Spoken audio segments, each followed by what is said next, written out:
Dicen que la sonrisa sardónica significa risa de desprecio, de ironía, de prepotencia, risa falsa, risa extraña.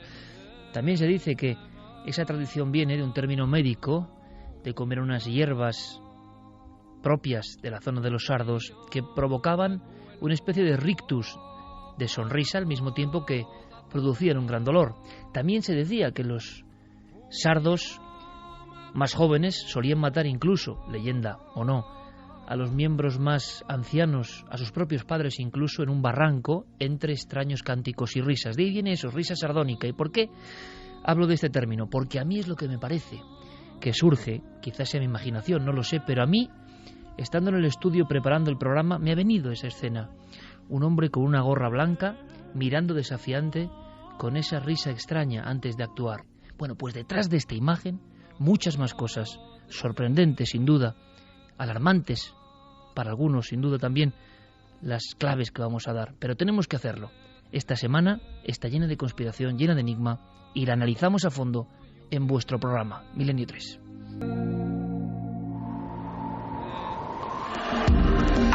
Nunca antes habías estado tan cerca de lo desconocido. Milenio 3. Cadena Ser. 1:43 con Fermín Agustí en nuestra redacción y con Noel Calero con estos sonidos. Sonidos de misterio y de conspiración.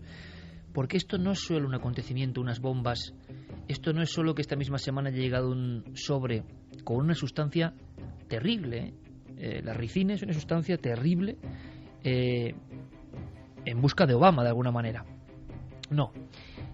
Esto es que ya el ámbito de la conspiración está llegando a unos niveles como nunca antes habíamos vivido, creo yo. Veréis, esa fotografía del hombre de la risa sardónica y del niño de 8 años, que ojalá descanse en paz, se produce frente al portal 666, también se ha hablado de esto, de esa importante avenida de Boston. La gente de Boston, por cierto, ha dado un ejemplo, ¿eh? La gente de Boston, todos a una, han ido a buscar a los sospechosos, ahora hablaremos más, pero a veces uno se siente empequeñecido viendo ciertas reacciones en ciertos lugares, ¿no? De cómo todo el mundo piensa que alguien ha atentado contra la paz de su lugar y actúan. Se ha hablado de atentado de falsa bandera. Simplemente voy a dar titulares. Algunos se alarmarán. Yo no los estoy exponiendo como realidades que yo crea, ni nadie del equipo. Simplemente lo que está ocurriendo, que es el gran fenómeno, lo que está pasando en estas horas, es que millones de personas, cientos de millones de personas, están accediendo primero a esta información que yo estoy dando ahora, antes que a la información, como decía Javier Sierra, sosegada de los medios convencionales. Los medios convencionales, lo siento, pero nos hemos quedado todos en otro plano. La información va por otra vía. Esa información habla de Blackwater, SEALs, otros equipos, atentado de falsa bandera, autoatentado en los Estados Unidos para poder reaccionar en contra del Islam y de ciertas naciones. Esto se está publicando. Fotos dobles donde la misma víctima de un suceso luctuoso ocurrido en un parvulario hace unos meses vuelve a aparecer ahora. Se habla de sospechosos en las azoteas, se habla de un montón de cosas, incluso de la presencia de un misterioso ente, el Mahdi, de el anhelo del pueblo iraní, sobre todo en que vuelva una figura de este tipo que combatiría con el anticristo. Bueno, todo esto, ¿qué tiene que ver? Pues tiene que ver porque, al parecer, hilan estas creencias a uno de los sospechosos, que es el hermano, además, que parece que tiene más influencia sobre el sospechoso número 2, el hombre de la gorra, el de la sonrisa. Bien, todo esto ha ocurrido y mucho más que vamos a conocer. Si queréis, para abrir fuego y que inmediato Santiago Camacho, por supuesto, y Javier Sierra nos cuenten todo lo que van averiguando, y abrimos abanico. Carmen está con un montón de información de lo que está ocurriendo en tiempo real, de la cantidad de fraudes y verdades que se están mezclando, cómo poder llegar a la verdad. Lo primero que me llamó la atención en esta historia de Boston, aparte del drama evidente, es que se publican al día siguiente, compañeros, unas fotografías de unos tipos singulares que parecen paramilitares. Les fotografían una especie de símbolo o de calavera, y yo ya no sé si les fotografían o se lo añaden con Photoshop, porque aquí estamos ante la gran encrucijada. Ya no solo la información fluye libre por todo el mundo a la velocidad de la luz e impacta en todo el mundo como ningún otro medio soñó jamás, sino que la informática nos permite herramientas que deforman la realidad. Ya no sabemos si el tipo de la gorra estaba allí o no estaba, sinceramente. Parece que sí, pero puede que no, no lo sé. Ya no sabemos si la autopsia de Santiago Camacho que ha mostrado, o me ha mostrado a mí la redacción, es real o es otro cadáver con otra cabeza, que es la del asesinado en otra perspectiva. Ya no sabemos si la calavera o el símbolo de estos paramilitares era o no es. Bueno, abrimos fuego, de alguna forma, en este asunto, con Enrique de Vicente, que también se hace portavoz, no porque él lo crea, sino que empieza a resumir información que está impactando ahora mismo. Y la primera, y empezamos con eso, compañeros, es los extraños personajes, esto parece lo de JFK, que deambulaban por la zona, han sido fotografiados, y qué significa que estuviesen ahí precisamente minutos antes del estallido de las bombas de Boston. Rápidamente han surgido en Internet dudas de todo tipo y cuestionamientos hablando de terrorismo de Estado y de cosas similares. Pero hay otras posibilidades y es, por ejemplo, que algún grupo privado haya intervenido para servir a intereses ajenos completamente a cualquier gobierno secreto de Estados Unidos para provocar este incidente. Hay algunas supuestas evidencias que para algunos apoyarían esto. Sobre todo, toda una serie de fotos en las que se observa a paramilitares privados que están actuando en torno al lugar de los atentados. Se ve perfectamente como miembros de una compañía, de una firma militar privada que está perfectamente identificada, que se llama Kraft International, y cuyo fundador es un miembro de los SEAL, es decir, el cuerpo de élite de la Marina Americana, y que tiene en sus gorras un logo que es una calavera en la que dice más o menos, creo recordar, que el terror es la mejor herramienta, algo similar. La cuestión es que vemos perfectamente cómo a estos contratistas están actuando en el sitio donde estallan las bombas, antes y después de las bombas. Van perfectamente uniformados y algunos de ellos llevan, al menos todas las que yo he visto, mochilas a sus espaldas.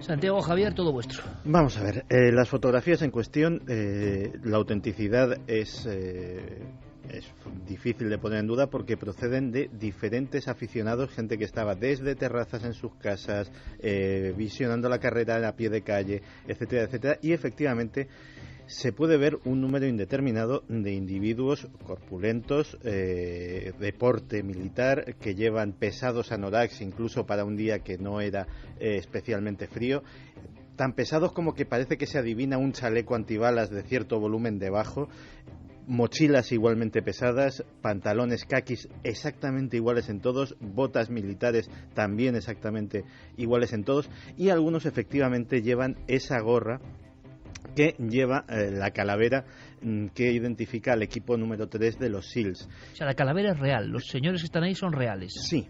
Ahora bien, si vas a hacer un atentado, y más gente que ha estado en los SEALs o que son SEALs en activo, que una de las cosas, hemos hablado aquí alguna vez cuando sucedió lo de la muerte de Bin Laden. Hemos hablado aquí alguna vez de la excelente preparación de ese grupo, que entre otras cosas incluye el hacerse invisible en todos los entornos. Para que nos entendamos, es el grupo que habló de esto hace poco, que han muerto todos los que hicieron la operación de Osama Bin Laden. Efectivamente, o casi todos. Quiero decir, hay formas de ser más discreto. Lo cual no quita para hacernos ciertas preguntas, porque efectivamente hay el testimonio de Alistair Stevenson, que es el entrenador del equipo de atletismo de la Universidad de Mobile y que participaba en la carrera, que dice que efectivamente le avisaron a él y a otros corredores de que había él se interesó al llegar a la línea de meta porque vio unas medidas de seguridad extraordinarias. Y le dijeron que bueno, que se estaba llevando a cabo algún tipo de ejercicio para prever un simulacro de aviso de bomba. Así se lo tomó, pero que esa coincidencia entre el ejercicio y la bomba real se haya dado, pues nos puede indicar que pudiese haber una sospecha, un aviso previo, algún tipo de conocimiento de que esto iba a suceder, que no se quiso alertar a la población, que no se quiso montar un escándalo o suspender la carrera, y que sin embargo esto evidentemente no pudo ser controlado. Sí, esto es así, es horrible, ¿eh? Hay algunos corredores que han estado muchas veces en esa carrera de Boston, y en algunos medios de comunicación, entre ellos una radio de la localidad, aseguraban que nunca han hecho un simulacro de bombas. No había ocurrido otras veces. Que no había ocurrido otras veces, y que en esta ocasión incluso vio como perros, policías, estaban investigando algunas bolsas. Como la gente que estaba en las azoteas eran gente de las fuerzas de seguridad y que estaban armados por si ocurría algo. Y que además desde los micrófonos y desde los altavoces se dijo que se estaba haciendo un simulacro por si pasaba algo, que previeran las medidas de seguridad que tenían que tomar. Y eso, según decían los corredores, muchos de ellos, los que escucharon todo esto, no había ocurrido nunca, con lo cual ya corrieron en un estado de nerviosismo. Javier Sierra mostraba recién salida del horno la portada del Mundo con una información que es verdad que impresiona. Ya yo no sé qué es verdad y qué no es verdad, que es la incertidumbre. Este es el nuevo actor no invitado en todo, ¿no? La incertidumbre gráfica, documental, historiográfica, pero hay una portada del Mundo que da un dato que, si es verdad, es estremecedor. Sí, la portada de mañana del Mundo dice que el segundo sospechoso, Sohar, tuiteó en el maratón de 2012 una amenaza coránica. Es decir, que desde hace un año ya existía el indicio de que, en fin, había por lo menos una persona en el entorno de Boston que profería amenazas sacadas del Corán, suras del Corán, que habían sido utilizadas por extremistas islámicos. ¿Y se sabe cuál es el contenido del Twitter exactamente? Sí, se sabe perfectamente cuál es el contenido de ese Twitter. Él lo emite a las 6:42 de la mañana del maratón del año pasado de Boston, en el que dice: gastarán su dinero y se arrepentirán, serán devorados. Es la sura octava del Corán.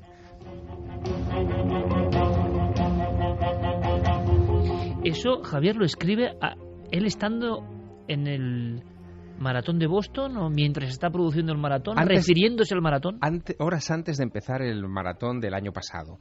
Al parecer este mismo joven, porque tiene 19 años, había estado, según las investigaciones del FBI que se han realizado en las últimas horas, tuiteando algunas frases de vez en cuando contra el maratón de Boston desde el año pasado. Exprofeso contra el maratón, porque sí. Te pregunto por qué, porque luego nos contará Santiago también la instrucción vía web de estos dos personajes. Pero claro, que hablen de una sura del Corán, dices en concreto, y que coincide en la fecha con el maratón de Boston contra Estados Unidos, contra el imperialismo, pero claro, que hablen refiriéndose exactamente a esa manifestación popular atlética que es el maratón de Boston, ya te deja un poco... Es más, el 22 de abril del año pasado, el 2012, el propio Yahar ya decía en Twitter: moriré joven, como... si él, en fin, estuviera dispuesto a autoinmolarse, como si quizá el diseño de ese atentado hubiera sido en principio diferente del que hemos vivido en estas horas. Pero esto es como una crónica de sucesos vía Twitter. Es el gran atentado global, de impacto global, donde Twitter tiene un papel, como veremos, fundamental en todo, ¿no? Pero mira, déjame que nos despeguemos un momento de lo que es solamente el caso de Boston, porque en estas últimas horas, y no sé si en esto coincidirá Santiago conmigo, yo tengo una sensación como de déjà vu, de haberlo ya vivido esto. Es decir, durante los atentados del 11 de septiembre famosos de 2001, en fin, los atentados que han cambiado la historia de Occidente, también se produjeron este tipo de anomalías. Es decir, justo después de los atentados... Sin Twitter ni redes sociales, eso sí. Sin Twitter y redes sociales, pero de repente, por ejemplo, comenzó a hablarse de cartas con Anthrax. En esta semana ha aparecido esa carta contra el presidente de los Estados Unidos.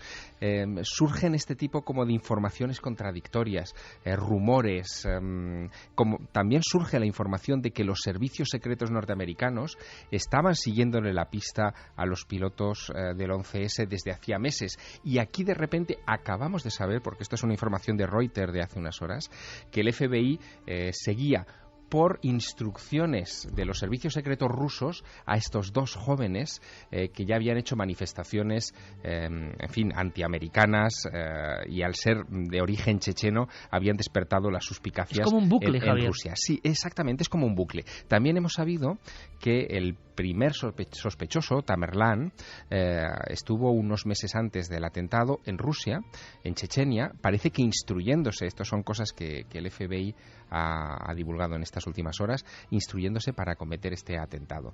En fin, todo esto... Lo que pasa es que dejaron de lado toda la investigación. Exacto. O sea, se llegaron a entrevistar con él. Como en el 11S. Hicieron preguntas. Bueno, pero es que es lo mismo sabían, que el 11S. claro, Es lo mismo. Sabían que iba a viajar a su país, sabían que tenía cierta conexión con grupos terroristas y aún así, carpetazo, cierran el asunto y mira, y luego pasa lo que pasa. Noticia de última hora, porque ha salido exactamente hace menos de 60 minutos, dice: Obama ha convocado al Consejo de Seguridad Nacional para continuar reuniendo, textual, la información con el fin de responder a las preguntas que aún no han sido resueltas, que no se han... Que son muchas. Dirimido satisfactoriamente, y son muchas, ¿no, Santiago? Son muchas porque vamos a situarnos de una forma racional. Estamos hablando de dos jóvenes norteamericanos, es decir, Tamerlán era un adolescente cuando llegó a Estados Unidos, su hermano era un niño pequeño, fueron socializados, crecieron, se educaron, hablaban evidentemente el idioma perfectamente y se han radicalizado y han llegado a este punto dentro de los Estados Unidos. No es gente que haya pasado penurias en un campamento en Palestina, no es gente que le hayan caído las bombas encima en Libia, no es gente que haya tenido que pasar una guerra en Afganistán. Es gente que ha vivido toda su vida en la comodidad de los Estados Unidos. Perdona, Santi, un apunte. Lo que se está diciendo de Tamerlán, del mayor, él es verdad que llega unos meses antes a Estados Unidos. ¿Sabéis qué día dicen en las redes que le dan la nacionalidad? El 11 de septiembre del año 2012. Sí, simbología, que ya tampoco sabremos nunca si es real o no, porque el Festival de la Confusión, Carmen, está llegando a unos límites que creo que nunca... Es la diferencia. ¿Recuerdas que en el 2001 yo creo que fuimos en la primitivísima ikerjimenez.com de los primeros en contar cómo aquella profecía de Nostradamus era un error sobre las Torres Gemelas y el 11S? Como las fotografías estaban trucadas, las de las Torres Gemelas que parecía que salía una cara, pero como claro, el helicóptero que decían que había sido la última filmación era falso. Parece que eso es arqueología comparado con la influencia ahora mismo de Twitter y de las redes sociales. Y a mí sí me gustaría, de verdad, esta noche, saber vuestra opinión, porque ya solo con ese sondeo vamos a tener una percepción. Podemos dar primeros datos de encuesta, eso sí, para ir viendo un poco la votación por dónde va. Y me imagino, porque he visto así como muy fugazmente la gráfica y creo que el resultado, yo creo que es como me esperaba. Vamos a ver si varía o no. Yo no sé si es como esperaban nuestros compañeros Santiago y Javier. Pues mira, la pregunta es: ¿crees que los únicos implicados en el atentado de Boston son los dos jóvenes sospechosos? Sí, 15,7%, no 84,3%. Por lo tanto, la incidencia en la mente colectiva, en el arquetipo del inconsciente colectivo de este tipo de informaciones no puede ser tomada ya como una minucia, como una marginalidad, como cuando Santi tocaba estos temas de la conspiración en 2003 al hacer su primer libro. Han variado mucho las cosas y de repente esta información, Javier, esta información salta en impacto colectivo respecto a la información supuestamente sesuda, seria, diplomática. Venga, incógnitas, datos, vamos a ir sacándolos. Pues lo primero, efectivamente, ¿cómo fue ese proceso? Es decir, ¿acudieron a alguna mezquita radical en Boston o en los alrededores? ¿Fueron captados por algún reclutador? ¿O simplemente eran personas que a través de Internet, como en un proceso de, entre comillas, búsqueda personal, fueron poco a poco recopilando información, fueron recopilando adoctrinamiento e incluso fueron recopilando el entrenamiento para hacer esos artefactos? Eso no se sabe. No se sabe si hay algún tipo de apoyo, no se sabe si alguien les indicó que debían hacer eso, si hay una tercera persona que no es un cómplice pero sí puede ser un inductor. Hay muchas Parece que preguntas. la versión oficial inicial es, con las reservas de Obama, es actuaron solos, ¿no? Como dos locos marginales un poco, ¿no? Esa es digamos, la hipótesis de trabajo con la que se está trabajando actualmente. Pero es una hipótesis endeble desde el punto de vista de que no explica exactamente eso, cómo dos jóvenes americanos de ascendencia chechena llegan a este punto. Por otro lado, quedan también por explicar el papel, por ejemplo, del gobierno ruso en todo esto. El presidente Obama ha dado las gracias públicamente a Vladimir Putin por la colaboración del gobierno ruso en la detención de estos dos individuos. ¿Por qué? ¿Qué papel ha cumplido Vladimir Putin y el servicio secreto ruso en todo este asunto? Esa es otra gran incógnita. Sabemos que desde los atentados del 11S, Rusia y los Estados Unidos establecieron acuerdos de colaboración muy intensos para casos de terrorismo internacional. ¿Quién se ha puesto en guardia inmediatamente y también a través de las redes sociales en estas últimas horas? Pues nada más y nada menos que el líder de la República Caucásica de Chechenia, Ramzan Kadyrov, que ha hecho unas declaraciones que son bastante tremendas. Dice que cualquier intento de trazar un vínculo entre Chechenia y los hermanos Tsarnaev, si son encontrados culpables, será en vano. Ellos crecieron en Estados Unidos, lo que decía ahora mismo Santiago Camacho. Sus opiniones y convicciones se formaron allí. Y dice, la raíz del mal hay que buscarla en América. Más cosas y enseguida vuestras opiniones, que creo que son muy importantes esta noche. Enrique de Vicente pone otro ladillo a esta historia, este reportaje central sobre conspiración y un hecho, por desgracia, actualísimo y propio de estos tiempos que vivimos. Aquí relaciona dos de los acontecimientos de esta semana y a mí eso sí me extraña y quiero saber más.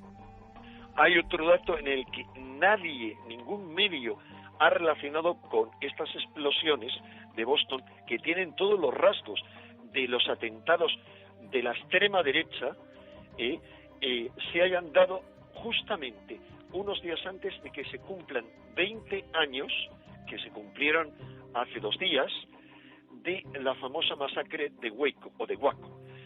Pues resulta que a muy pocos kilómetros de Waco, formando parte del mismo condado de Waco, en West, el mismo día del atentado, hay una misteriosa explosión que esa sí causa multitud de muertos. Nadie parece relacionar una cosa y otra, y realmente el que un acontecimiento de esos se deba a la casualidad, a la coincidencia, resulta tan anormal como que a dos vecinos les toque la lotería, uno un día y otro el día siguiente. ¿De acuerdo, compañeros?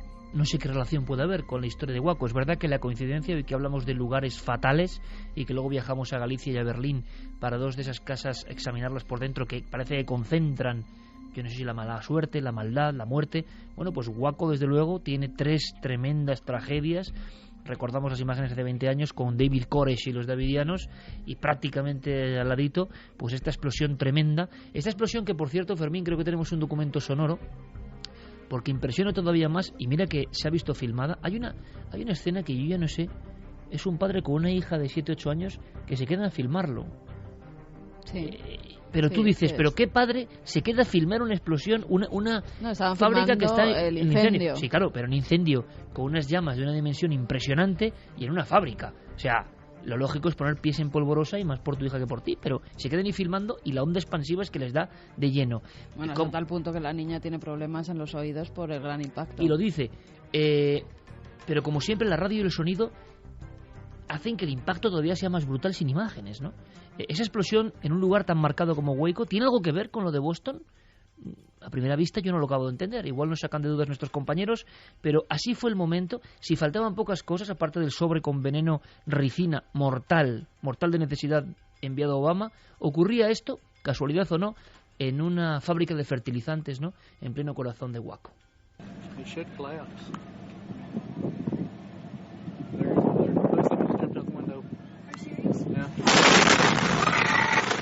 Oh, you okay?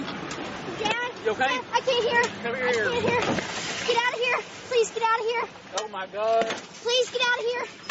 Please get out of here. Oh, my God. Dad, please get out of here. I can't Chloe. hear. I can't hear Oh, anything. shit. I can't hear anything. Oh, my God. la niña entiende además en cierto momento que no puede ir bien, que no puede oír nada. Sí. Es que es una escena tremenda porque el bramido de la explosión a muchísima distancia, ¿no? Ahora bien, en esta Semana Negra, recordando aquella famosa Semana Negra de la ciudad de Barcelona, ¿no? Por eso hemos puesto ese título dramático pero real. ¿Qué enganche puede haber con lo de Waco? Mencionaba Enrique, la ultraderecha y estos fenómenos de Boston. Pues si hubiesen sido otras circunstancias podría haber habido mucho. De hecho, te comenté, y es justo reconocerlo, que mi primera hipótesis era un norteamericano blanco de extrema derecha.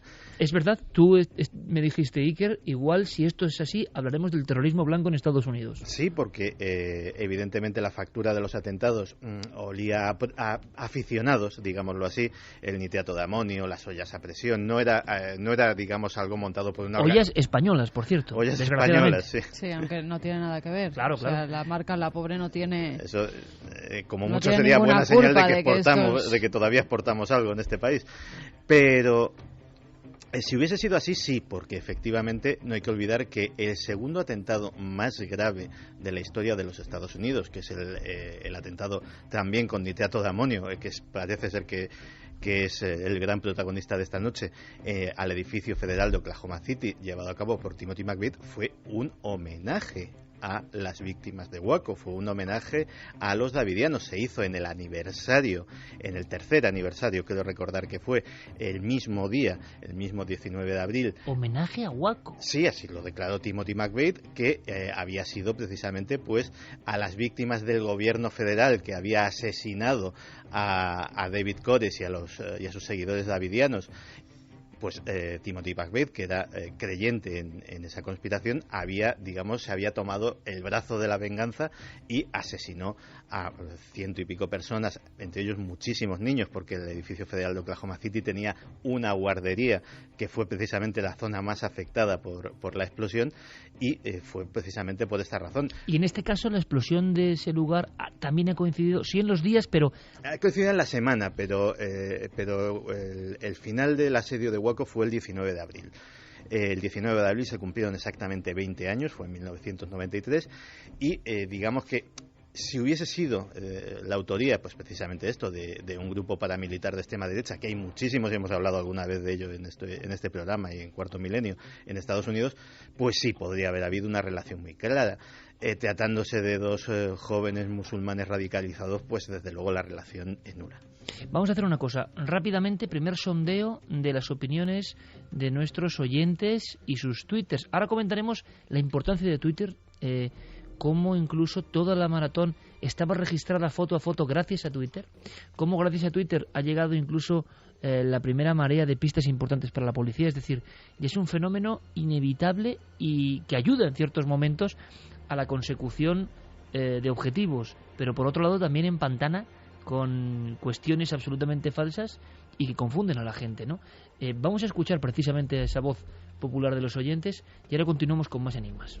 Vamos a escuchar tanto Twitter como Facebook, nuestros amigos y Google Plus, que nos van mandando sus opiniones a través de estas vías.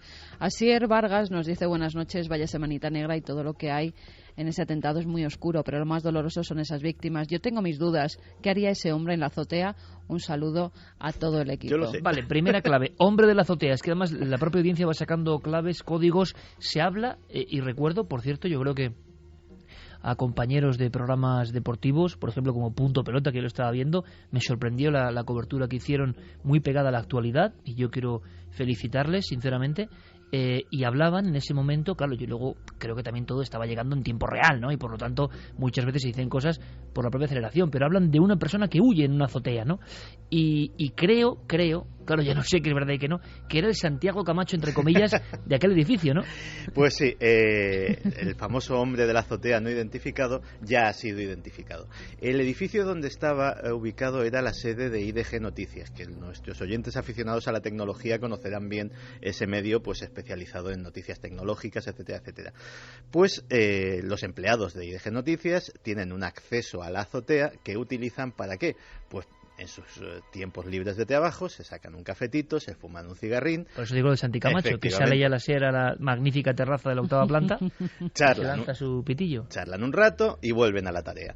Pues exactamente eso es lo que sucedió. Evidentemente, la policía y el FBI fueron al edificio a preguntar qué hacía un hombre en la azotea y le dijeron, no, si aquí un hombre en la azotea, no, lo raro es que hubiera solo uno. Claro, buscaban un tipo Oswald, ¿no? De alguna forma, ¿no? Alguien coordinando las acciones. Claro, y el primero, además, en subir esa fotografía a Twitter es un chico, Dan Lamparello, que está casi en la línea de meta, y cuando explotan las bombas, él hace varias fotografías y en una de ellas capta a este hombre. Es el atentado de las redes sociales y de Twitter. Es cuando la policía dice, por favor, envíenos las imágenes para ver, y él dice, es que yo tengo una de uno muy sospechoso, porque está en la azotea. Y va la policía y dice, pero bueno, ¿qué hace un hombre aquí? Bueno, decía Santi que toda la maratón estaba registrada y radiografiada por Twitter. Es increíble. Cuando la policía y el FBI hacen una petición a la gente que estaba presente de sus grabaciones y de sus fotografías con teléfonos móviles, con cámaras del maratón, se encuentran con la sorpresa de que pueden cubrir absolutamente cada uno de los 42 kilómetros a ambos lados, casi en 3D, y que no se les escapa una sola persona del público. Todos estaban registrados.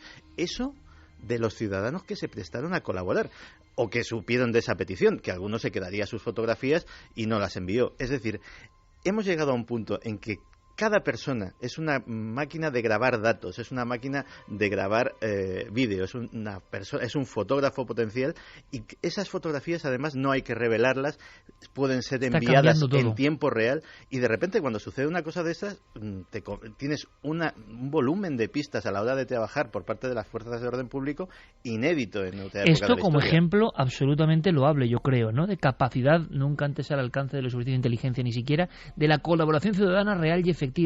Cada persona, un medio de comunicación tan poderoso en ese instante como cualquier medio de comunicación. O sea, esa fotografía es más poderosa que la de cualquier medio de comunicación. Por otro lado, empieza a haber también informaciones, como ahora veremos, apócrifas, que lo confunden todo. Vamos con más mensajes. Ramón Moreno nos dice, no lo puedo decir con seguridad porque, como es obvio, no tengo la información, ya que los grandes medios de comunicación solo te informan de lo que les interesa a ellos. Yo pienso, y ojalá me equivoque, que hay más gente implicada, y con esto digo el mismo gobierno, ya que, como pasó con el 11S, al gobierno de Estados Unidos, como otros gobiernos, les interesa tener al pueblo controlado por medio del miedo. Claro, y otro asunto son las guerras. Mientras las armas sean un negocio, siempre habrá atentados de falsa bandera. Este mensaje yo creo que además tiene todos los elementos propios de la conspiración. Puede tener razón, yo no digo que no.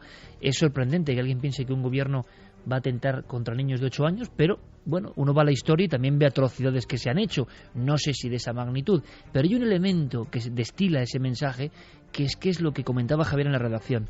Ya nadie se fía, y esto es un cambio de paradigma. Un absoluto cambio de paradigma. En este mundo de la red y de lo digital, para bien o para mal, yo no quito ni pongo, ser un medio oficial tienes las de perder, porque no te creen. La fractura, además, tiene otra vez una fecha que ya ha salido en esta mesa de trabajo esta noche, que es la del 11 de septiembre de 2001. A partir de aquellos atentados contra las Torres Gemelas y, sobre todo, de la cadena de acontecimientos que se sucedieron después, la opinión pública en los Estados Unidos comenzó a desconfiar hasta del presidente de los Estados Unidos, del presidente de la nación. Es la primera vez en la historia que ocurre algo así de ese país. Es decir, de repente el propio presidente de los Estados Unidos se sabe que miente a la opinión pública. Bueno, Watergate un poco antes, ¿no? Pero bueno, sí. En la era de lo digital está claro. Sí, sobre todo a raíz de la invasión de Irak, del envío de tropas masivas a ese país y de la búsqueda de esas armas de destrucción masiva que desde luego nunca aparecieron, pero que sirvieron para derrocar a un régimen que era incómodo para los Estados Unidos. Si se miente en eso, es lógico pensar que en muchas otras cosas también se ha estado haciendo antes y se va a hacer después. Y en un acontecimiento como este también es lógico sospechar. Habría que ver a quién beneficia una cuestión de esta naturaleza. Y enseguida surge este binomio extraño entre Rusia y Estados Unidos, muy tenso en los últimos meses, y que sin embargo a partir de este incidente esas relaciones pueden mejorar. Eso puede cambiar también el mapa geoestratégico respecto a asuntos como por ejemplo Corea, que es algo que está ahí como latiendo, en fin, es una herida abierta en la paz del mundo y no sabemos qué consecuencias va a traer. Mensajes. Kurisu Illa dice: buenas noches a todos, sean culpables o no, siendo inmigrantes, estos sujetos inculpados puede echar para atrás todos los progresos que se intentarán hacer en Estados Unidos sobre reformas migratorias. Entonces, ¿autoatentado o no? Mario Leonardo: yo creo que todo esto de las bombas de Boston y los sobres del presidente podría estar montado u ordenado por la CIA para desbancar al presidente de su mandato y crear el caos en el país. Aquí, desde luego, yo de quien Yankees, no sospecha nadie es de los terroristas oficiales. Hay un detalle además muy curioso a raíz del anterior mensaje, que es con respecto a la detención del segundo sospechoso, del hermano Tsarnaev pequeño, ¿no? Esto es muy, muy curioso porque no se le han leído los derechos y esto está desatando en estos momentos una avalancha de críticas. Él es ciudadano americano. No. Parece ser que en casos de terrorismo, da igual. Ahí está. En casos de terrorismo no se aplica la doctrina Miranda. La doctrina Miranda es la que permite, entre otras cosas, no declarar. O sea, no tienes esos derechos. Se aplica otra serie de, como aquí, por ejemplo, la doctrina Parot a la hora de las condenas por terrorismo. Pues allí, precisamente a raíz del 11S, se dictaminó que la doctrina Miranda no era aplicable a los terroristas, por lo cual no se le leyeron los derechos porque no tiene esos derechos. Así de claro. Y el aluvión de críticas es porque no se le leen los derechos. Ahora han salido varios. Pero de todas formas, ¿quién está ahí cuando es la detención para decir que no se le han leído los derechos? No, las propias autoridades dicen que no les han leído los derechos. Las propias autoridades. Es que se filtran entre ellos. Claro. Es que es muy raro también, ¿no?, que una autoridad de los que están interviniendo pero si es una ley, en tampoco abatir pasa a nada. un... No, es digamos el tratamiento que tiene que recibir un terrorista según la que es habitual, que no pasa nada. Pero cuando llega esto al inconsciente colectivo, surge la crítica de por qué no se han leído los derechos. Hombre, no sé, es una circunstancia extrañísima, pero que allí puede que sea habitual, ¿no? Con un acontecimiento terrorista. Aparte de eso, quería ahondar precisamente en lo que decía Javier, es que los gobiernos han mentido siempre y siguen mintiendo. Lo que ha traído de nuevo Internet es que la gente empieza a pillarles en las mentiras, porque digamos que el poder de la gente comunicándose, intercambiando ideas, intercambiando datos, cada vez, digamos, hace que aquellos que están interesados en encubrir cosas, en tergiversar cosas, etcétera, etcétera, lo tengan cada vez más difícil. El problema es que ya se les va pillando a todos en tal cúmulo de cosas que ya la gente no se cree absolutamente nada. Claro, y también ni siquiera en casos justificados. Y también, como tú dices muchas veces, Santi, se llega el giro a dar de una forma tan radical que cualquier terremoto en el mundo es obra de Harp. Sí, ya no hay terremotos naturales, todos son creados por los servicios de inteligencia. Entonces, claro, estamos dando ya la vuelta a la madeja de una forma impresionante. ¿Y dónde queda? Decía el sabio griego, ¿no? En el justo medio está el buen término, de alguna forma, pero de verdad que yo creo que esto se nos escapa un poco a todos de las manos. Ya no es un atentado misterioso y conspiranoico como ha habido algunos, sino que trae consigo un sinfín de elementos novedosos incluso para el mundo de la comunicación. Miquel Aldama dice: según el Boston Globe, el hermano mayor de los dos sospechosos de las bombas de Boston viajó hace varios meses a Rusia y, según sus compañeros de boxeo, recordad que los dos hermanos querían distinguirse en algo y lograr la nacionalidad americana por medio del deporte, el hermano mayor regresó de Rusia totalmente cambiado y con otro carácter totalmente diferente al que tenía antes del viaje. Hay una fotografía, vamos a contar varias cosas, pero hay una que es como otro de los grandes iconos ya de la desinformación, pero que se ha retuiteado por millones de veces. Una doble foto, decíamos, misma víctima en dos lugares diferentes, y mucha gente, sin analizar nada, o sea, con el impacto de la visión, montando unas campañas tremendas, no se engañan, porque hay una misma víctima en el asunto del parvulario y el tiroteo, y aquí se inventan las víctimas. Sí, hay una doble fotografía. A mí me llegaba y me quedaba un poco impactada porque es cierto que esa fotografía salió en el tiroteo de Sandy Hook. Era la directora del colegio, la primera además que sale cuando oye un ruido. Ocurrió hace unos meses. Y pues ese muchacho es una de las primeras personas, de las primeras profesoras y en este caso directora, que mata en esa escuela. A la vez salía una fotografía más de cerca al lado diciendo que esta chica había salido declarando que estaba en la maratón de Boston y que ya había vivido las bombas. En principio había unos Twitter que te ponían que era víctima. Cuando ya salieron las fotografías de las 3 víctimas se descartó que fuera una de las víctimas, pero luego se decía que era una persona que había intervenido por la radio y que era la directora de la escuela Sandy Hook. La realidad de todo esto, hubo una confusión. En este caso, la directora de Sandy Hook sí que habló, pero porque había varios padres, varios miembros, además también de la escuela, que estaban corriendo la maratón de Boston precisamente en honor de los niños y de los profesores que murieron en esa masacre de la escuela. Entonces hubo un error y se puso la foto de la antigua directora a la que habían matado. Se empalmaron 2 fotografías y he recorrido el mundo con una gran fuerza diciendo víctimas falsas en ambos acontecimientos, porque esto ya se comentó y dio la vuelta al mundo. Que a mí sinceramente, a mí te digo, con una foto de una niña con Obama me parece ya tan delirante, ¿no?, que haya gente que crea esto, pero bueno, que había víctimas falsas en aquel acontecimiento.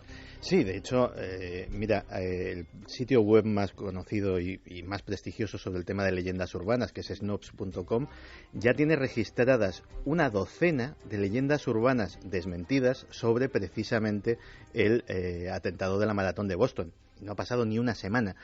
Para que te hagas una idea de hasta qué punto, digamos, el conspiracionismo barato, por llamarlo de alguna manera, empieza a aprender en Internet. Los primeros tweets de carácter conspirativo empezaron a surgir, se empezaron a detectar 24 minutos después del estallido de la primera bomba. O sea, 24 minutos después de la primera deflagración ya hay teorías de la conspiración. Sí. A día de hoy, si uno hace la búsqueda en inglés de Boston Marathon Conspiracy, le salen 208 millones de resultados en Google. Ya esto ya es tan conocido y ya empieza a ser tan viejo y empieza a ser tan habitual que ya hay hasta gente que se preocupa porque esto no se convierta en un circo, como por ejemplo el ciudadano anónimo que ha comprado el sitio web bostonmarathonconspiracy.com y que simplemente lo ha comprado para dejar este cartel: he comprado este dominio para evitar que lo haga algún chalado de las conspiraciones. Por favor, tengan en consideración a las víctimas y a sus familias. Pero esto quiere decir que la nube negra, o a veces clara, porque a veces clarifica, de la conspiración, ya es un elemento, como decía yo antes, que no es cosa de locos, que no es cosa de 4 bloggers que iniciaban sus historietas hablando de detrás del 11S y demás. No, no. Ya es un elemento fundamental. ¿Por qué? Porque va mucho más allá de la información oficial. Va a la información que importa a la gente. Tienes un documento en la mano. ¿Por qué? Sí, ¿por qué? Porque a raíz de lo que comentaba Santi, en Facebook se publicó también pues un muro 2 días antes de los atentados en el que se decía: nuestros pensamientos y oraciones están con todos los implicados en los atentados de Boston. ¿Has dicho? 2 días antes.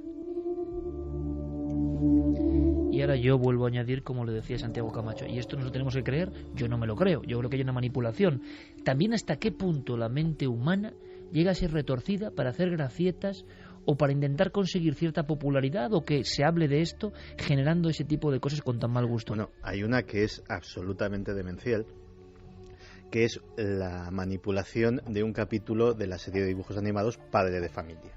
Ha circulado ese vídeo por internet y es un capítulo en el que no sucedía eso, pero para llamar la atención sobre una presunta profecía en Padre de Familia del atentado de la maratón de Boston, un capítulo que acababa con que efectivamente el protagonista, Peter, activaba una bomba que derribaba un puente hablando por el teléfono de un terrorista, pues se han manipulado esas imágenes para que parezca que eso sucede en la maratón de Boston y así pues poder difundir la leyenda urbana de que esto ha sido así. ¿Por qué ahora ocurre algo que es sorprendente? Y quiero además, Javier, que nos cuentes algún detalle del siguiente corte de Enrique de Vicente, que es potente porque ya mete el mundo de las creencias islámicas y es muy interesante. Pero claro, ya no es que la información corra supersónica y le dé igual. Sí que hay un cambio importante y algunos grandes de esa conspiración, no sé si de barata o de lux, no lo sé, pero ya lo informaban y me parece muy interesante. Internet homogeneiza todo. Ya nadie es más que nadie. Ya un gran medio en Internet pues puede tener más o menos impacto dependiendo de la noticia, no del medio que sea. Ojo, y esto hace que todo cambie. Todo ha cambiado y quien no quiera verlo le va a pillar la marea. Pero lo interesante o lo inquietante es que también ha cambiado la herramienta con la que cualquier persona desde su propia casa puede modificar un capítulo de Padre de Familia, puede colocar una fotografía falsa, puede cambiar una cabeza de una autopsia o puede poner una gorra donde no está y mandarlo de inmediato al mundo virtual con una audiencia de miles de millones de personas. Esto es un territorio con unas posibilidades infinitas, para bien y para mal, como siempre. Pero hay un personaje, el Mahdi. su simple eco puede resultar eso, entre fascinante para algunos y casi satánico para otros, ¿no? Dicen, bueno, ¿qué es? ¿Qué representa? No lo sabemos, no lo conocemos, pero Enrique de Vicente tiene claro que hay cierta conexión. Bueno, ¿cómo? ¿Antiguas creencias relacionadas con todo esto del atentado de última hora? Nos lo cuenta y Javier Sierra nos da un apunte. ¿Para qué sirven, en teoría, para los conspiranoicos atentados como este? Es muy simple, para provocar una guerra contra el islamismo radical, porque todos los prospectivos calculan que en cosa de medio siglo, si no se le frena de forma radical, el Islam podrá haber conquistado la práctica totalidad del planeta. Hay una primera pista que apunta ya directamente hacia Irán, que puede apuntar hacia Irán en este atentado de Boston. Y es, las televisiones han dicho que este muchacho estaba obsesionado por la idea del Mahdi. El Mahdi es el Mesías que espera el Islam y al que esperan de forma ferviente el presidente Ahmadinejad y muchos dirigentes de Irán, que aparecerá para combatir al anticristo occidental y instaurar otra forma de Islam.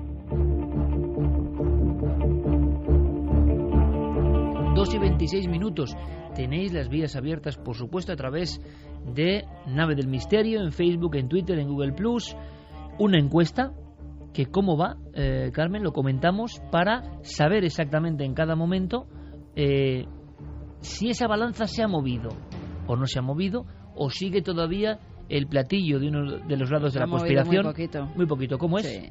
Volvemos a repetir la pregunta, Iker. Todo el que quiera puede votar en ikerjimenez.com. La pregunta es, ¿crees que los únicos implicados en el atentado de Boston son los dos jóvenes sospechosos? Se ha movido nada, porque no un 84,2% y sí un 15,8%. Casi hay 1.000 votos, más de 1.000 votos dados hacia el lado de la conspiración. Si esto tiene algún tipo de viso o de certeza sociológica, es tremenda, ¿eh? Pero Javier, en este mundo digital, en este mundo de redes sociales, en este mundo cambiante absolutamente y que genera un nuevo universo a partir de ahora, desde luego, nos estamos dando cuenta, todavía tienen fuerza los viejos mitos, los viejos símbolos, las realidades un poco daimónicas que decimos, ¿no? De lo ancestral. Y en el Islam también existe. Que sea una cultura iconoclasta no quiere decir que no tenga esos mitos poderosísimos, ¿no? En ellos creen dirigentes muy importantes. Sí, bueno, mencionaba a Ahmadinejad, Enrique de Vicente, pero es que el FBI, en este caso, siguiendo este caso de Boston, ha cerrado ya una cuenta de YouTube de Tamerlan Tsarnaev, donde él había hecho públicos varios vídeos en los que hacía apología de todas estas ideas. Esos vídeos ahora mismo están en proceso de estudio y ya aparecen esos nombres clave. Por lo tanto, se puede pensar que efectivamente había ciertos rasgos de fanatismo islamista detrás de todo esto. ¿Cuál es el problema? Pues que de nuevo se pone en riesgo las relaciones con islámicos tradicionales que no tienen nada que ver con estas ideas extremistas y que no llegarían en ningún caso a plantear una ofensiva de esta naturaleza. Pero bueno, este tema nos va a llevar a una situación bastante comprometida en las próximas semanas. Y luego un comentario, Iker.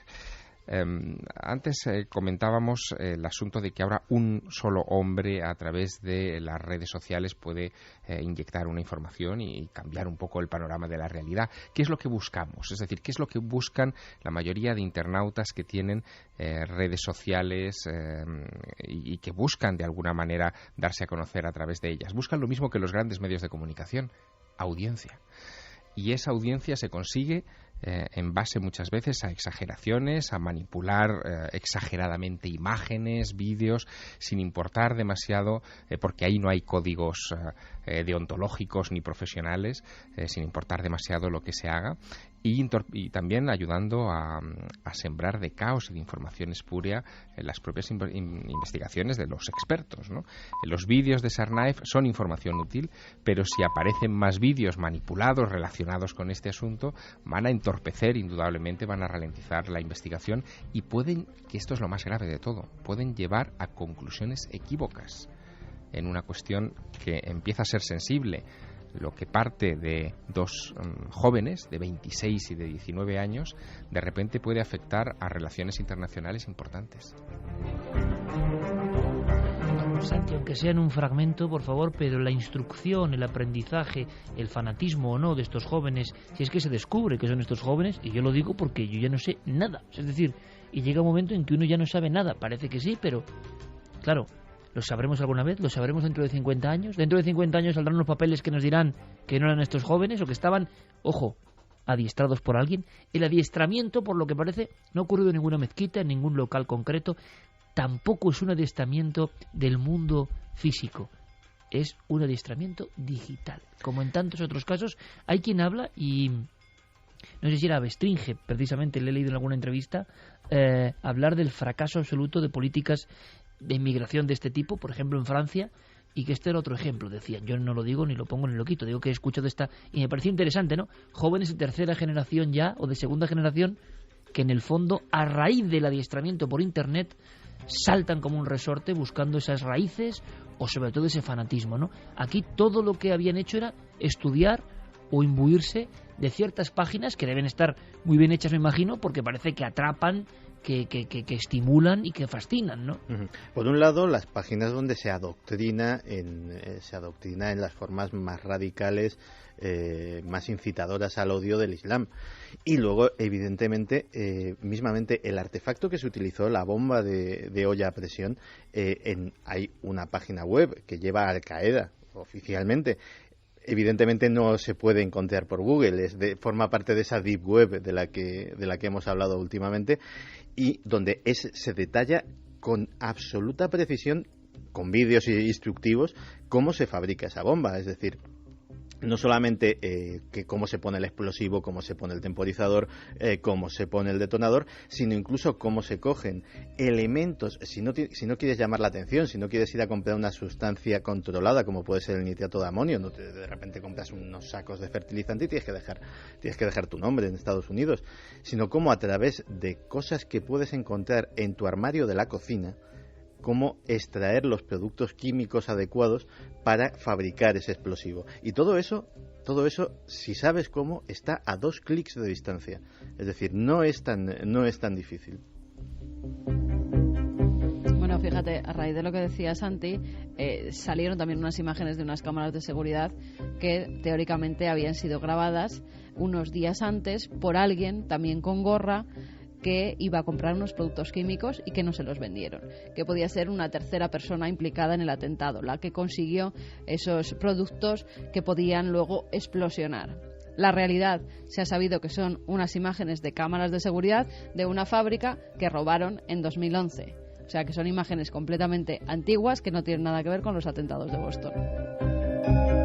Y luego la circunstancia, casualidad, fatalidad, lugares fatales decimos hoy, de que la fábrica que haya explotado precisamente sea de compuestos químicos y fertilizantes en Mira, y Texas, que antes ¿no? hablabais de fotografías y una fotografía que ha dado la vuelta al mundo es la de un chico ayudando a una de las víctimas. Bueno, pues eso también se ha difundido por las redes y sobre todo por las redes sociales, diciendo que era el novio que esperaba a la chica que estaba corriendo la maratón justo en la meta, que explotó la bomba y que la chica perdió las 2 piernas y que él le estaba pidiendo matrimonio en el último momento antes de que ella casi pereciera.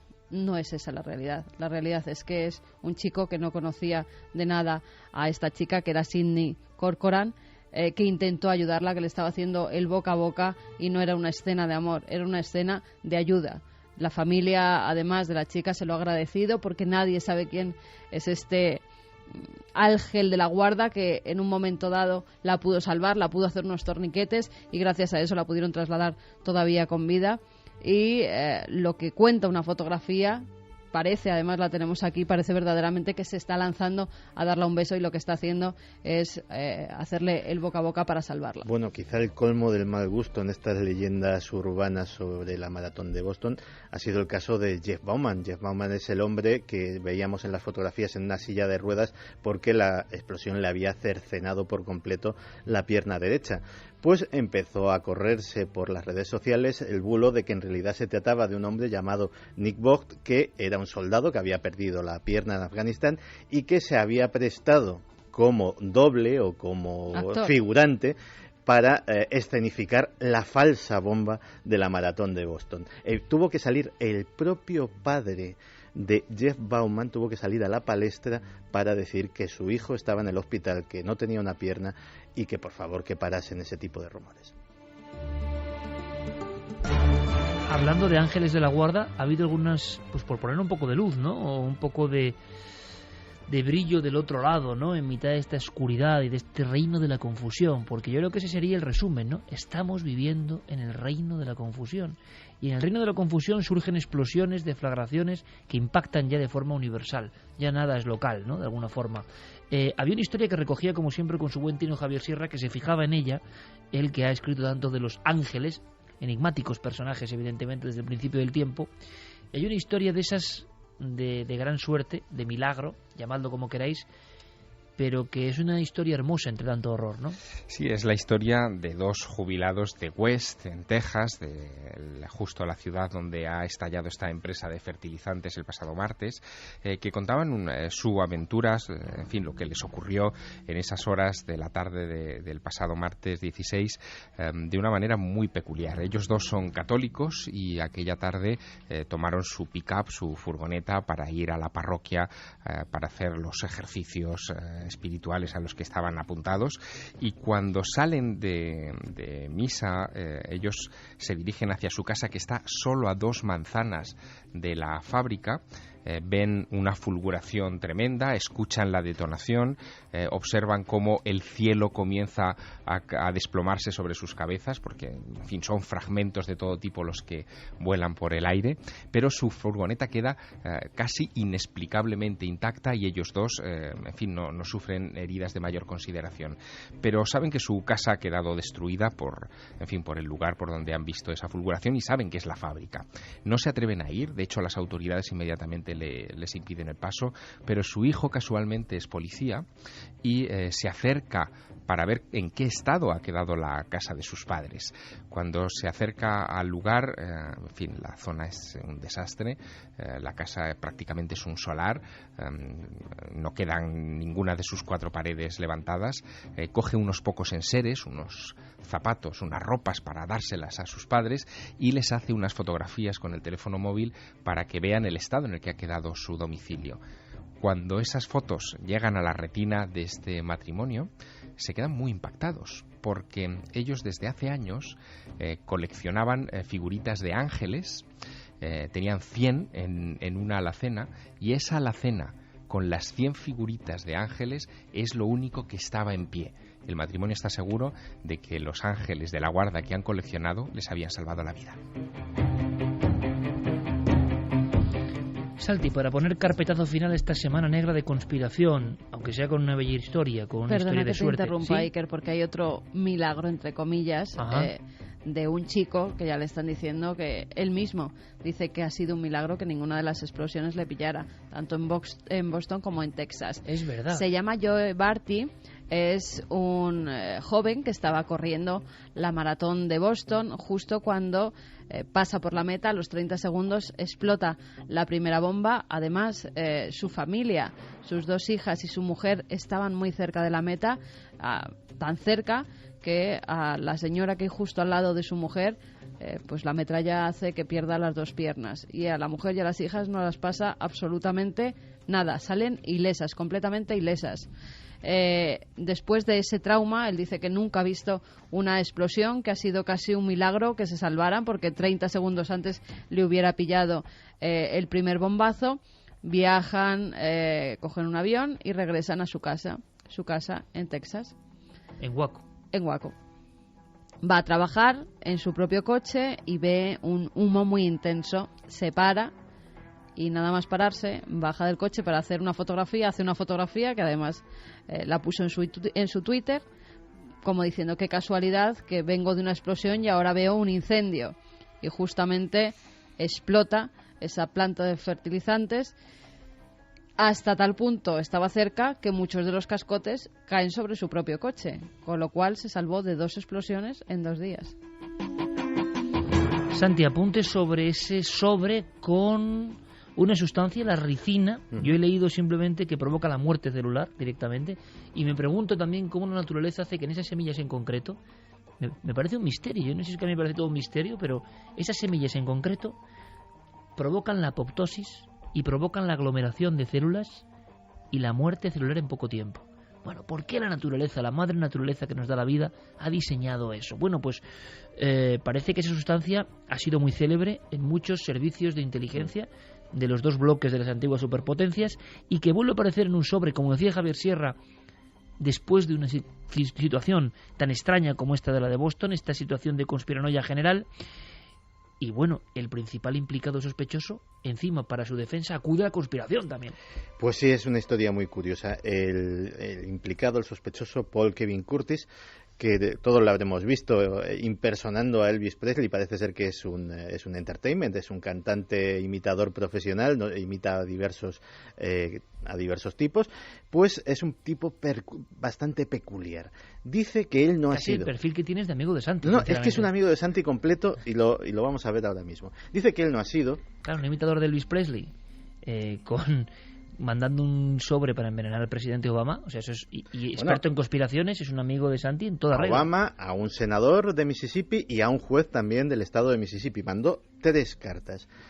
Y este tipo, cuando se le ha pillado, pues según las declaraciones de su abogado, dice que es completamente inocente, que él es un chivo expiatorio, que ha descubierto una red de tráfico de órganos dirigida por el gobierno de Estados Unidos y que precisamente por eso le quieren quitar de en medio, que él no tiene ninguna relación con esas cartas y parece ser que era un teórico de la conspiración muy activo en diversos foros, en diversas páginas web muy conocidas. O sea, un forero de tus colegas, digamos, es el que ha lanzado la carta contra Obama con ricino de verdad. Él dice que ricino no. De verdad. Él dice que no. Él dice que no y su familia dice que costaba mucho que se tomase la medicación, literalmente. Pero la sustancia era ricina real. Sí, la sustancia parece ser que es ricina real, que además, como muy bien has dicho... Sustancia que te mata, ojo, ¿eh? No, que te mata a unas cantidades ínfimas, inhalada es mortal de necesidad. Con 1 miligramo creo que mueres. Sí, de hecho, tenemos el caso célebre del disidente búlgaro Markov, que lo mataron. Con el paragüitas, ¿no? Con el paragüitas en Londres, y la cápsula de ricina que le inyectaron con ese paraguas trucado era más pequeña que la cabeza de un alfiler. Y eso sirvió para que en 24 horas Markov estuviese muerto. Es decir, estamos hablando de una sustancia altamente letal. Terminamos con ronda de mensajes porque luego entre dos mundos vagaremos por esos lugares fatales. 2 casas sobre todo, que contaremos alguna más, han sido protagonistas. Merece su tiempo, el asunto es un dossier que pone los pelos de punta, pero terminamos esta carpeta de la conspiración y de la actualidad con mensajes de nuestra audiencia. Ernesto Cabello dice: soy Ernesto de Granada, el mundo está llegando a su fin, cada vez somos más negativos, el mundo necesita la vuelta de un gran hombre. Martín Copede: cuando escucho las leyendas urbanas en base a los acontecimientos como el atentado de Boston me avergüenza la especie humana.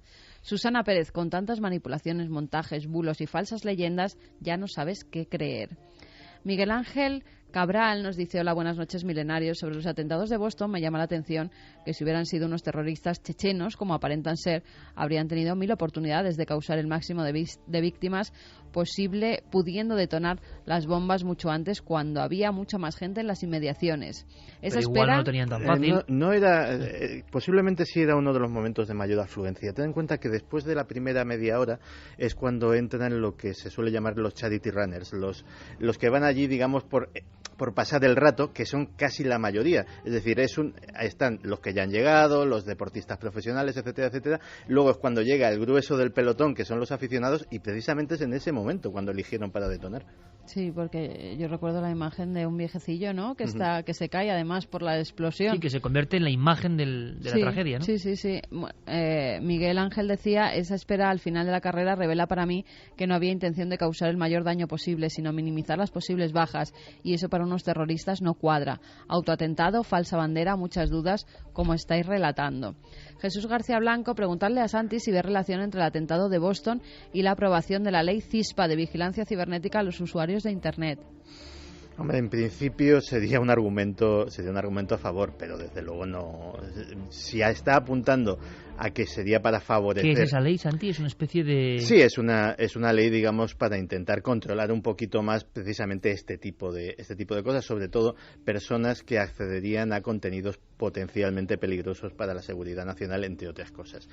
Y en ese sentido, evidentemente sería un argumento a favor, pero sugerir que se ha montado un atentado de falsa bandera para aprobar una ley de Internet me parece como poco exageradito. Que se estaba aprobando además ese mismo día o un día después. Sí, por ahí estaba, sí. Por eso lo relacionan. Roser dice manipular un episodio de Padre de Familia para que parezca el atentado de Boston. ¿En qué mundo vivimos? Black Cat dice, por fin alguien relaciona los atentados de Boston con la explosión de la fábrica de fertilizantes del día después.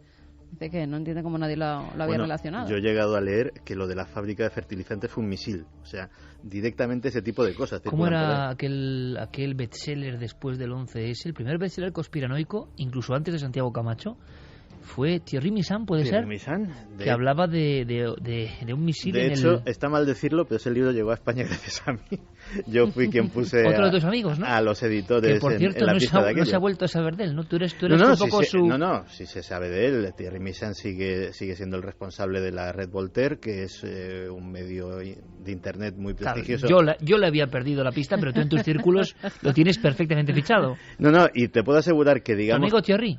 Que en el entorno conspiracionista o conspiranoico, Thierry Missan es de los personajes de más acrisolado prestigio en cuanto a la exactitud de las cosas, o al menos lo argumentado de las cosas que dice, o lo soportado por pruebas. Un día me vas a contar los diferentes baremos y fases del mundo de la conspiración. Antes has dicho conspiración de baratillo.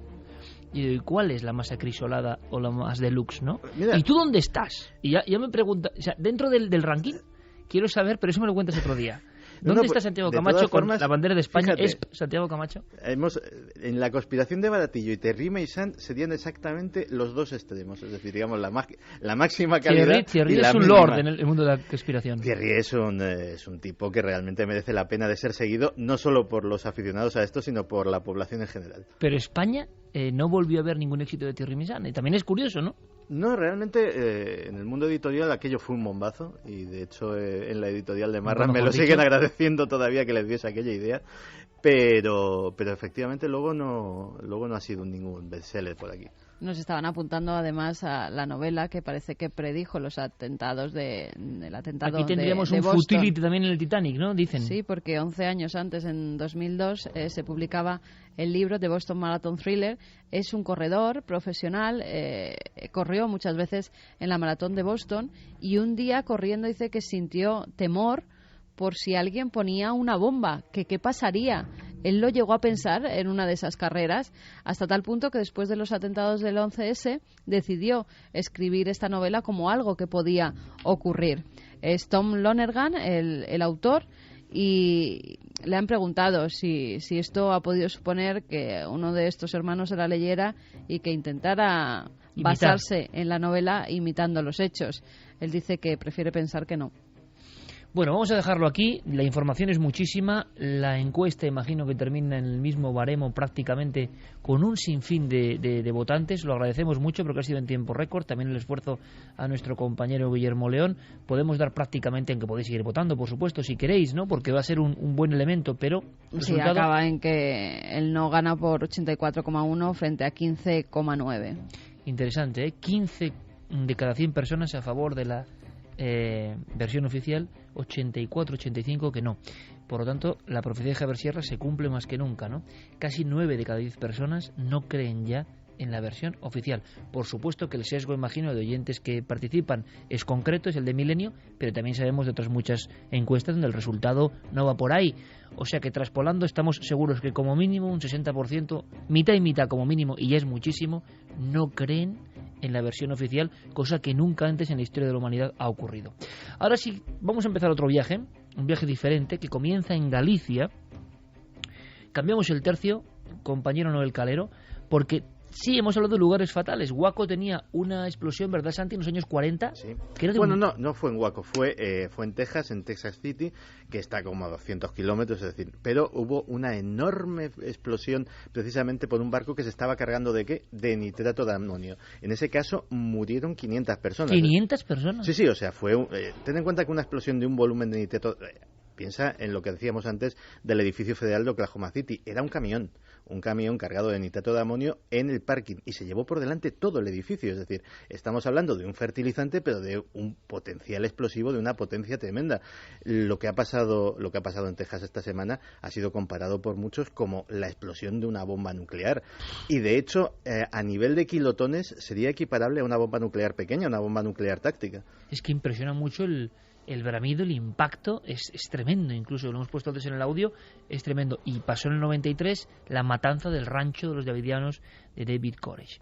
Pero curiosamente, en estos últimos días, casi como ocho forteano, ¿no? Pero que se repite, pero no se suele contar. Hace un tiempo, ¿verdad, Javi?, teníamos la historia de la calle de Tres Forques en Valencia, donde ha vivido una sucesión de hechos extraños. Javi tiene un libro que es Casas que matan, ¿no?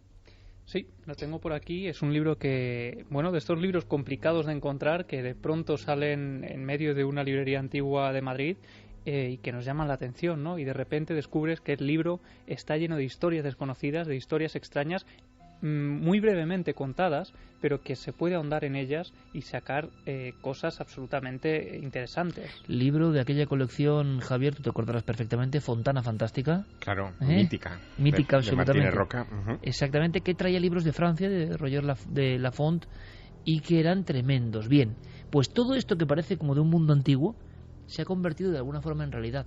En una casa en Galicia, ojo, porque es la historia, bueno, supera cualquier thriller, en una humilde casa de un pueblo de Galicia y en una casa en un piso en Berlín.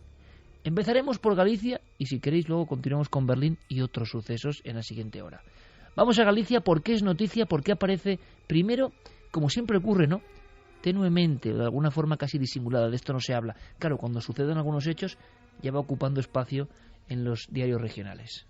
Si recuerdas, cuando tocamos el caso de esa casa de Tres Forques, de ese edificio maldito, como llamaron algunos periódicos, todo se inicia con un último hecho tremendo, un hecho macabro, el asesinato de una prostituta dentro de ese edificio, que es el que da la voz de alarma cuando los vecinos empiezan a contar a los periodistas, como Javier Martínez de las provincias, que ese edificio está maldito. Pues eso mismo ocurre en esta casa de Galicia, en una pequeña localidad de Apartrigueira. Allí, en la madrugada del 10 de abril, la historia empieza con una llamada a la puerta. La persona que abre la puerta a medianoche es Miguel Paz Fernández. No se sabe a día de hoy quién es la persona que llama.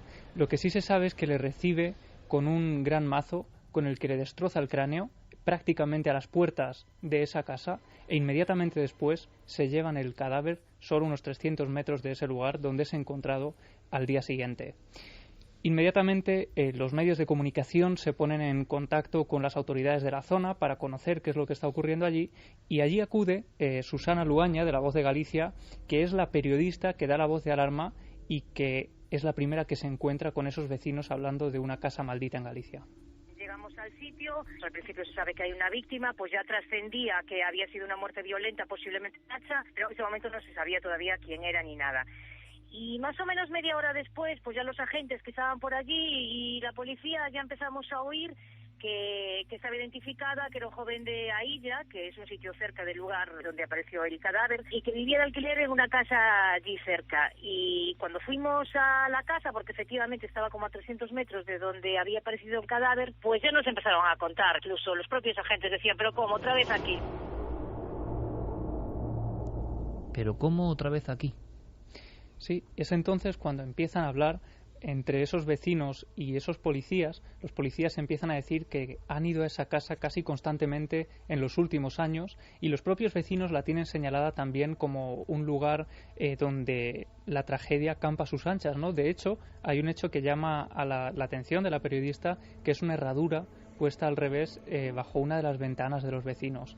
Y allí le empiezan a contar que, por ejemplo, una de las primeras personas que pierde la vida, uno de los primeros inquilinos que pierde la vida relacionado con esa casa, es uno que se muere en un accidente de tráfico a unos kilómetros de la casa, como si hubiera sido perseguido por ese influjo maligno, como diría Roger Laforest en este libro.